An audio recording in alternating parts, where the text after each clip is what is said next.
মাছের রাজা ইলিশ। তাই কয়েকদিন থেকেই বাড়িতে কিন্তু ইলিশ উৎসব চলছে।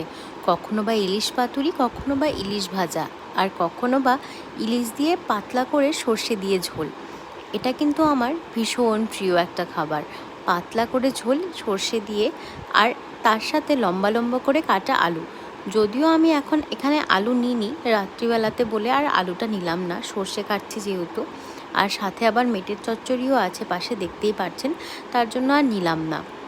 মাকে বলেছিলাম, মা আমার জন্য কিন্তু কাঁচা লঙ্কা দেবে, একটুখানি চিড়ে দিও সাথে, হ্যাঁ। তারপর যখন ওটাকে পাতে পেলাম আর সেটাকে ঝোল দিয়ে মাখলাম, আর তারপর হালকা করে এক টুকরো ইলিশ ভেঙে খেলাম। উফ, সে স্বাদ কি অভাবনীয় স্বাদ, যা কল্পনার বাইরে। মনে হয় যেন স্বর্গ।